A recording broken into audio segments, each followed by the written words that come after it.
Hey, week 12. Tavish, you couldn't have told me that we would be here. You know, and I don't know how much. What do you think? I mean, I think a lot of things. I feel, like I was saying before, I feel really good. okay. Beyond anything else, I feel really good.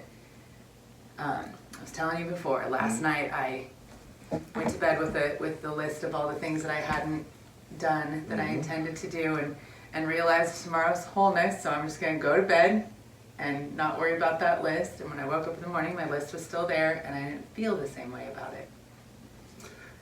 Yeah, I mean, I can think about from last night to today where I didn't sleep as well last night. But then once we got to today, I went back to sleep, but I ended up going in the basement because I wanted to look at to get some stuff ready, and found a book that I have been looking for in a space and it's the Kuan Yin Oracle. I had the Oracle, but I didn't have the book to explain the Oracle. So It's all together. yes. It's all whole. And so, yes, and so now I was able to do it, and so I was very happy about that. And, but the wholeness piece, even with the we are all family, you know, I mean, Sister Sledge, we are family. We're a human family. The human aspect is about being whole, being integrated in ego, soul, because the soul is where we seek the redemption. You know, I mean, the ego is where we're going to go to the judgment, right? Because isn't being human about redemption and all that? I don't know. I didn't go to that. I'm far removed from that. You know, well, missing. It can be. There are several people that see it that way. Yeah, I know. But it's just the wholeness piece. This, you know, that when you recognize that what you have within yourself can be reflected when you see other people. It just doesn't have to be the same amount, but And generally isn't. it isn't. But something that can help with wholeness and the integration of your ego and soul. There's something, and I'll have to paraphrase it because I'm not sure exactly the quote, but Edgar Casey talks about expecting everything, expecting a lot, and being okay with less, because as human beings, that's exactly where we live. And it's hard sometimes to keep your expectations high when what gets delivered is so much less than the ideal. However, that is the human condition. Is to keep the exalted or high expectations. I mean, that would be the ideal ego place to live. Yes. But if we can do that, if we can sustain that, where our ideal, what we want, what we expect, what we hope for is big, but we're willing to settle for much, much less than what we expect, deserve, you know, any of those kinds of words. Because, you know, we've got a lot of human beings running around. So yes, we are all human, but the myriad differences, I don't even know where they would stop. And see, and I still want to say we are all family. I don't know what that's Sister about. Sledge. Yeah, I mean, it's just kind of imprinted. Because I knew when I put the shirt on what it said. I know why. Why? Sister Sledge. Exactly, Sister Sledge. It That's all comes why. down to Sister Sledge. I know why. The last, 25 years of Sister Sledge? More than that? Right. Yeah, because it was late. Because Yeah. I saw that all that's what I thought too, because that's what I remember. And the rainbow part of it. I like that. But it's feeling a sense of interconnectedness. That feeling of peace that comes from that. You know? And that, so when it comes to wholeness, Uh-huh. you know, we're looking at it in two different ways, as always, as all this stuff. It's got duality. So within ourselves, we've just taken 12 weeks to pick ourselves apart and our lives apart and look at all the good and bad qualities and all of the things that come together to make up us. And as we've done all that, examining all of those pieces and putting them together and realizing every single one of them is a part of our wholeness. So a lot of times we want to pick out the best things and just show those like a resume. Or if we're, in a negative space, we want to connect a line through all the worst things and focus on that. But the reality is, there's a whole bunch of stuff that goes into each of our beingness, and it's all a part of us. And so when we overcome something, that's a fantastic thing. We don't get to just leave it behind. It's still there, and it's still part of us. And then we have to come up against other souls, other human beings that maybe aren't operating at the same level that we are, not even close. And their entire belief system might be different, but they are part of this family. And they are part of this humanity. And as disgusted as we might be with some of their thoughts or behaviors, there's an underlying love, a brotherhood of humanity that is everyone, and that is all inclusive, because we all have a heart and a brain and a physical body.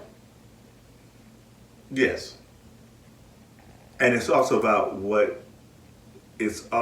how you, meaning each of us, reflects on the type of people we want to be. So someone else's, what may be determined as bad behavior, doesn't necessarily give you an excuse for bad behavior.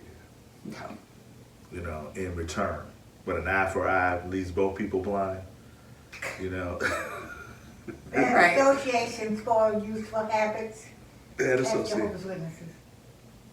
Well, that eye for an eye thing, I don't think anybody would still be here if we really truly made that a reality. Yeah, for sure. And so it's, I don't know, as I think about the last 12 weeks, there's just been such an awareness of how you can instinctively allow yourself to get triggered, and at the same time you can develop instincts about calmness, reflection, mediation, meditation, however you look at that. And what I'm thankful for with these last 12 weeks is I can see a progression in the little ways the ego, my ego, not talking about y'all, mine, or an ego can insinuate itself into situations that sometimes that's none of your business. Sometimes it's what you make it. I can make it about me when it's not about. That's me. the subtle beauty of this. When you look at it objectively, and you look at the weeks, and your brain takes it in, and okay, it means what it means, and it is what it is. Makes sense. But when you actively do the work, it changes you. And without your brain getting involved, without you making choices, it changes the way you think, and it changes the way that you feel in these subtle little ways that give you an objective observation of yourself, and really able to see things like, oh, that's my ego stepping in there. Oh, wait, I need to be a little more something or the other. I mean, you just really can see yourself in real time reacting, and you can recognize your reactions as productive or not, instead of feeling just justified in having a reaction because of something somebody else did. Or didn't do. Or didn't do. Yeah. And I've seen in certain ways that in the pausing, space has been created for other people to feel, whether it's your ego or soul. But if I pause with an intention for soul-to-soul connection, then it allows, it's like energetically, there's a space where people feel that they can enter. But if you don't, but if I don't pause, like, person came by to give an estimate to work on the house, right? And I threw off that I was a writer, didn't say what I wrote or anything like that, because it's not necessary to even bring that in at that time. So later in the estimate, he said, "What do you write?" And so I said astrology, and it led to different permutations of conversation. And so I turned it back. So, well, how long have you been married? And no, I asked him, when did you get married? Oh, we're about to celebrate our whatever. And he said January 3rd. And I said, you're about to celebrate your 25th anniversary on January 3rd. He said, yeah. And I said, that's the day I began working for myself full time. It was January 3rd, 25 years ago, next month. And it just went from there to talk about how anything that has a beginning date has a chart, and what the marriage meant by being a Capricorn marriage. And I would have... Did he know any of those signs at all? He didn't know, and he knew the fact that he was an Aries, and he knew that, and he had enough intuition to understand. When I said I wouldn't even be having this conversation if you had not asked, what do I write? Because you had to, it was about my pausing and allowing him to show interest, because he didn't have to. Yeah, because when you tell people this is what you do, you get one of two reactions. They want to know about themselves, or they're going to just skip right over it like you didn't say it and keep going with something. Yeah. Okay, never mind. Yeah, because it's so different or so out of their reality or their value system. And so we got to talking about why belief is not required. I mean, there was a way in which I was able to enter, and he was receptive to it, because he started, and I did say to him, I said, if you hadn't asked what I wrote, I would not have done this. And he said, well, I'm glad I did. So I think that's also a really, when I talk about the magic of this, because once you start doing it, things happen that we don't have control over, and you can't even really explain them or describe them. You just have to feel them. But in my work, and I'm fifth session with this now,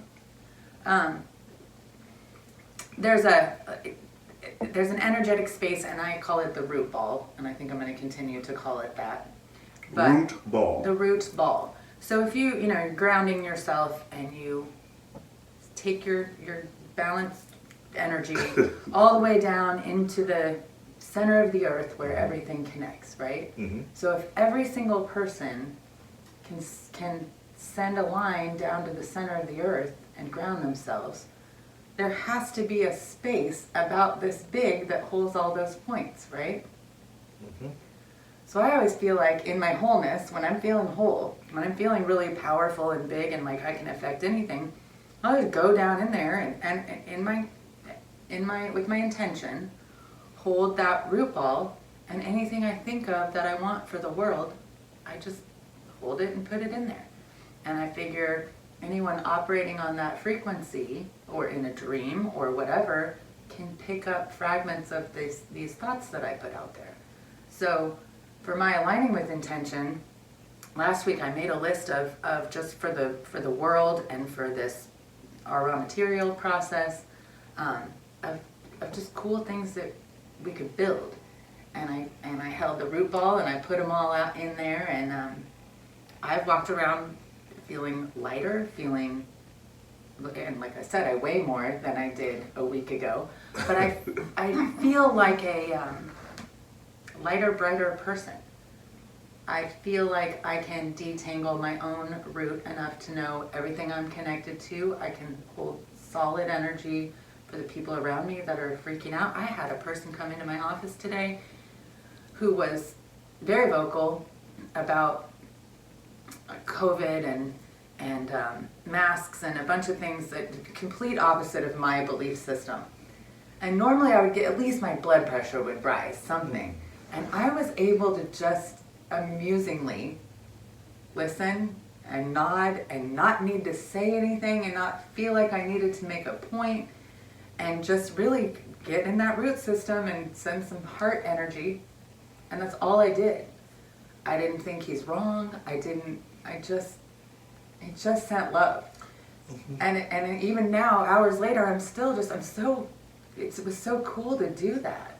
To not allow yourself to be any trigger. Yeah. To be Anything. affected. Just, okay, you're you. You are where you are. You're you, and you're perfectly you. And that's another little piece I thought about coming up on wholeness and explaining it. Human beings, each family member, each human member is unique, you know, in their own material, their own stuff. And when you really think about that, you can't compare us. When everyone has their own unique properties, it's really ridiculous that we think we can compare people. I'm so glad you said that, because this morning I was in kind of a meditative, I was in a kind of, I wouldn't call it a funk, but just the things I had planned today.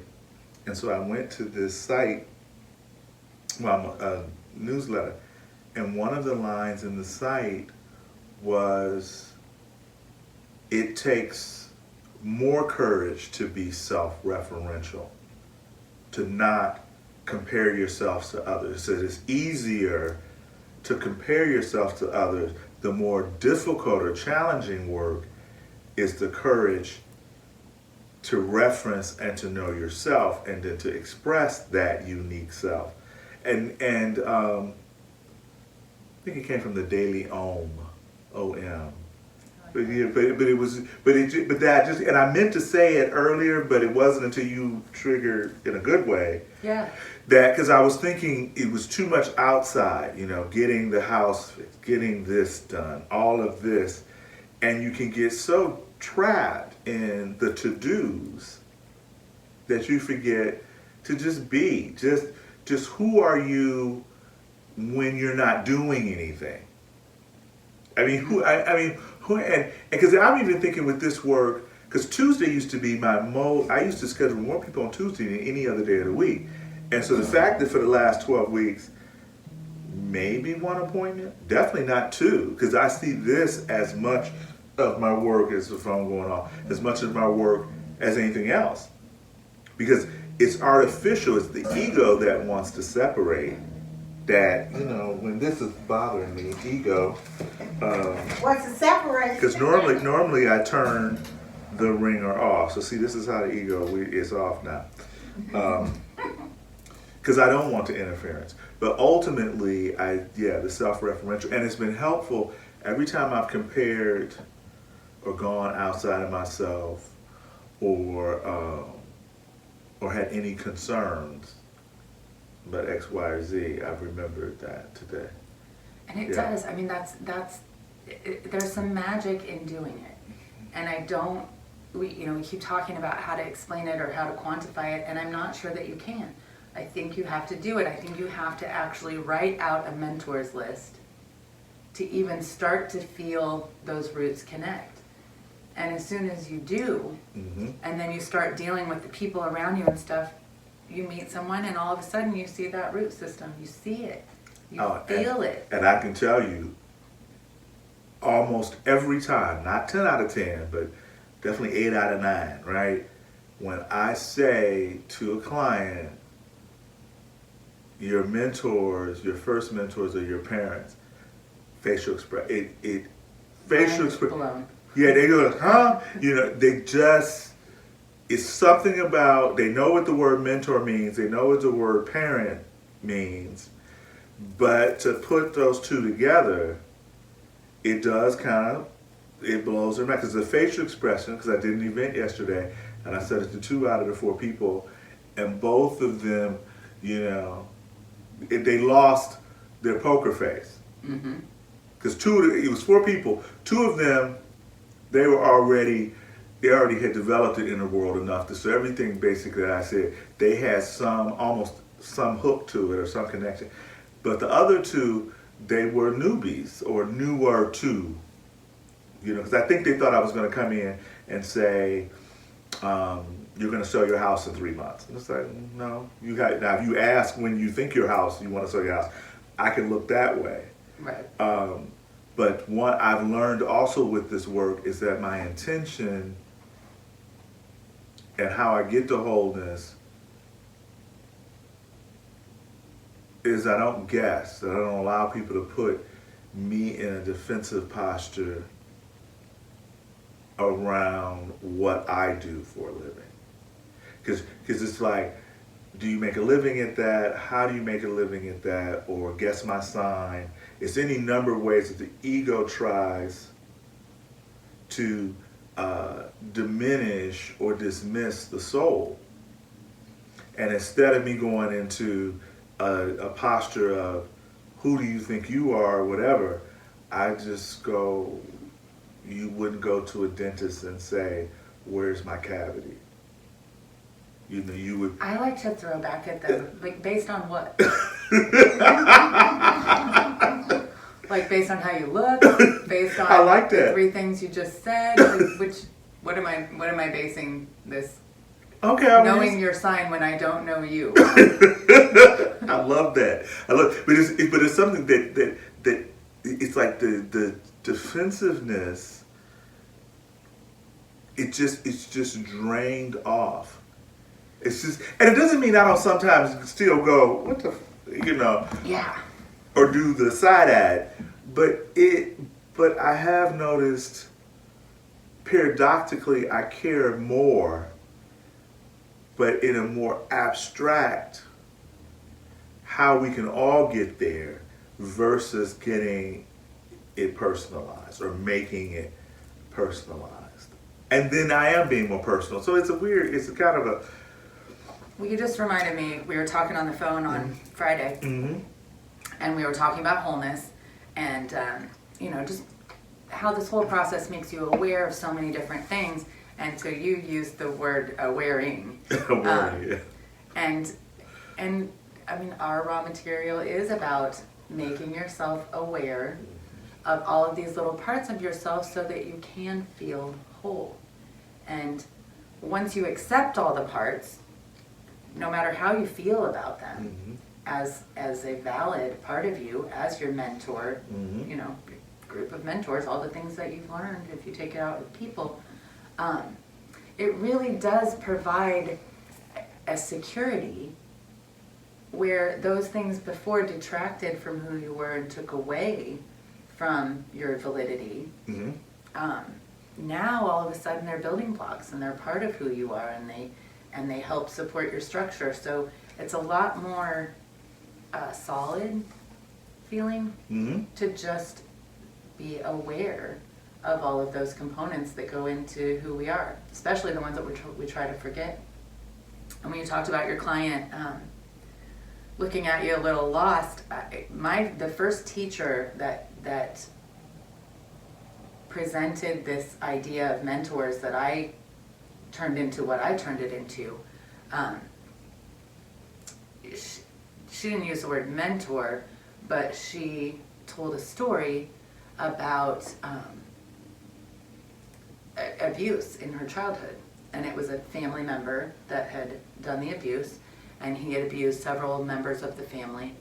And she was telling the story, and I'm appropriately sad and listening, and how horrible and how terrible. And she went on to express her gratitude to that person for providing those conditions. And I mean, it took me a week probably to wrap my head around that and to go, she's so right. And I think that's what shifted my concept of mentors and has led me down this path of, we gotta look at all of this stuff, and we've got to look at it as whole.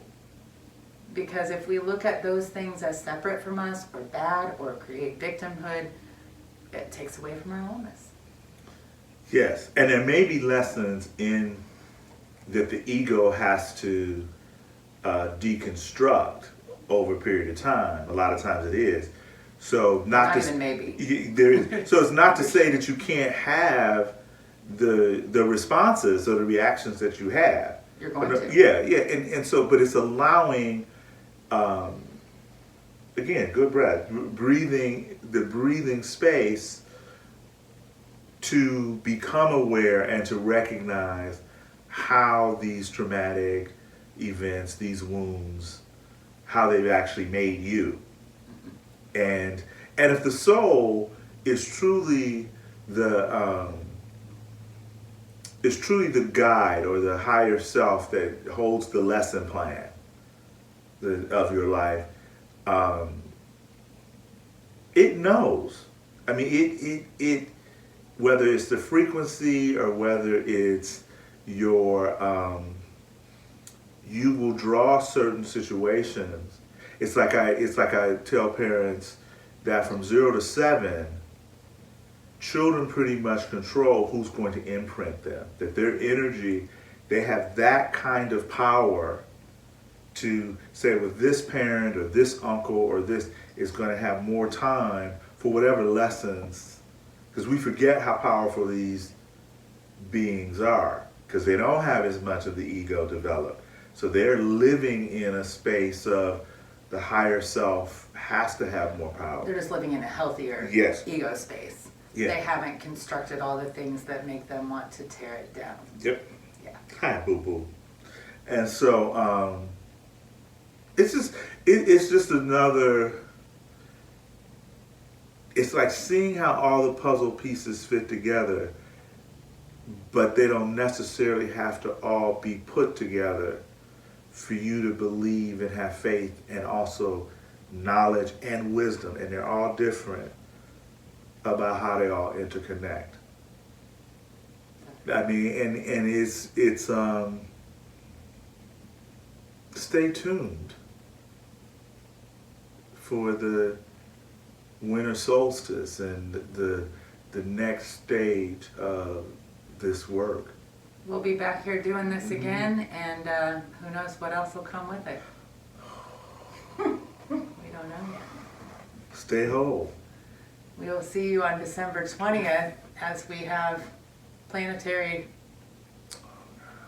happenings and A lot of buzz about that. What is it? The solstice? Jupiter, Saturn Oh, God, yeah. come together on the solstice. Yeah. And we'll be right here yes, tuned in to see what has happened between now and then. I can't wait. and hopefully by next week, I should have the 14th, the week before, something written on the site about it. Our raw materials and belief is not required. A link back and forth, okay? All right. That's Good good. deal.